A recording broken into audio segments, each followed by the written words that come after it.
അപ്പോൾ എൻ്റെ ഒരു പുതിയ വീട്ടിലേക്ക് എല്ലാവർക്കും സ്വാഗതം. ഇന്ന് ഞങ്ങളുടെ സ്റ്റാഫിൻ്റെ അവിടെ ഞങ്ങൾക്കൊരു ഫംഗ്ഷൻ ഉണ്ട്. അപ്പോൾ ഞങ്ങൾ എല്ലാവരും കൂടെ അങ്ങോട്ട് പോവുകയാണ്. അപ്പോൾ താനൂർ തിരൂർ ഭാഗത്താണ് ആളുടെ വീട് വരുന്നത്. അപ്പോൾ എന്നാൽ ബീച്ചിലൊന്ന് പോയിട്ട് വീട്ടിലേക്ക് പോകാമെന്ന് വിചാരിച്ച് ഞങ്ങൾ ആദ്യം ബീച്ചിലേക്കാണ് പോയത്.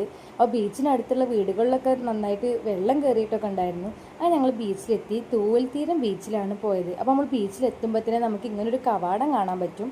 ആ കവാടം ഇറങ്ങിയതിന് ശേഷം തന്നെ ഇങ്ങനെ പല സാധനങ്ങളും ഉപ്പിലിട്ട് വെച്ചത് ഉണ്ടായിരുന്നു. അപ്പോൾ നല്ല ടേസ്റ്റ് ഉണ്ടായിരുന്നു. പിന്നെ ഈ ബീച്ചിനോട് അടുത്ത് തന്നെ പാർക്ക് വരുന്നുണ്ട്. കുട്ടികൾ കളിക്കാൻ പറ്റിയ പാർക്കുണ്ട്. ബീച്ചിനോട് അടുത്ത് ആയതുകൊണ്ട് തന്നെ നല്ല രസമായിരുന്നു കേട്ടോ അതൊക്കെ കാണാൻ. പിന്നെ ഞങ്ങൾ ചെന്ന സമയത്ത് അതൊന്നും ഓപ്പൺ ആയിരുന്നില്ല. കുറച്ച് സമയത്തിന് ശേഷം അത് ഓപ്പൺ ആയിട്ടുണ്ടായിരുന്നു. അപ്പോൾ കുട്ടികൾ കളിക്കാൻ പറ്റിയ പല തരത്തിലുള്ള സാധനങ്ങൾ അവിടെ ഉണ്ട്. വലിയ ടിക്കറ്റിന് വലിയ ചാർജും കാര്യങ്ങളൊന്നും വരുന്നില്ല. പിന്നെ ഞങ്ങൾ എല്ലാവരും കൂടെ ഒരുമിച്ച് ബീച്ചിലേക്ക് പോവുകയാണ്. അപ്പോൾ ബീച്ചിൽ അത്യാവശ്യം നല്ല തിരക്കുണ്ടായിരുന്നു. ഞായറാഴ്ചയാണ് പോയിട്ടുണ്ടായിരുന്നത്. പിന്നെ ഈ ബീച്ചിന് ഒരു പ്രത്യേകത എന്താണെന്ന് വെച്ച് കഴിഞ്ഞാൽ ഇത് ബീച്ച് മാത്രമല്ല സീയും റിവറും കൂടെ ഒന്നിക്കുന്ന ഒരു സ്ഥലം കൂടെയാണ്. അപ്പോൾ നല്ല ഭംഗിയുണ്ടായിരുന്നു കാണാൻ കേട്ടോ. ആ കാഴ്ച നല്ല ഭംഗിയുണ്ടായിരുന്നു.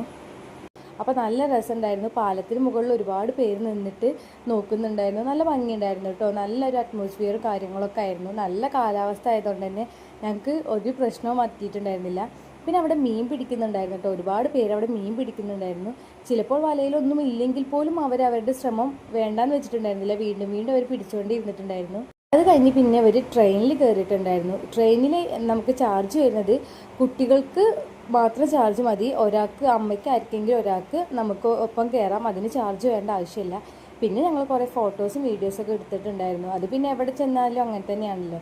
അതിനുശേഷമാണ് ഞങ്ങൾ ഞങ്ങളുടെ സ്റ്റാഫിൻ്റെ വീട്ടിലേക്ക് പോകുന്നത്. അവിടെ അപ്പോൾ എല്ലാവരും ഉണ്ടായിരുന്നു. സ്റ്റാഫിൻ്റെ എല്ലാ റിലേറ്റീവ്സും ഉണ്ടായിരുന്നു. അപ്പോൾ ചെന്ന് പറഞ്ഞാൽ ഞങ്ങൾ കുറച്ച് നേരം അവരോടൊക്കെ സംസാരിച്ച് കമ്പനിയായി ഇരുന്നു. അതിനുശേഷം പിന്നെ നമ്മൾ ഫുഡ് കഴിക്കാൻ വേണ്ടി പോവാണ്. അപ്പോൾ ഇതാണ് നമ്മുടെ സ്റ്റാഫ് കേട്ടോ. അപ്പോൾ നമ്മളങ്ങനെ ഫുഡ് കഴിക്കാൻ പോവുകയാണ്. ഫുഡൊക്കെ സെറ്റ് ചെയ്ത് വെച്ചിട്ടുണ്ടായിരുന്നു. അത് കഴിഞ്ഞ് ഞങ്ങൾ എല്ലാവരോടും യാത്രയൊക്കെ പറഞ്ഞ് തിരിച്ചു പോവുകയാണ്. അപ്പോൾ ഇന്നത്തെ വീഡിയോയുടെ അവസാനിക്കുന്നു. എൻ്റെ വീഡിയോസ് ഇഷ്ടപ്പെടുകയാണെങ്കിൽ ലൈക്ക്, ഷെയർ, സബ്സ്ക്രൈബ് ചെയ്യാൻ മറക്കരുത്. അപ്പോൾ ടാറ്റാ, ബൈ ബൈ.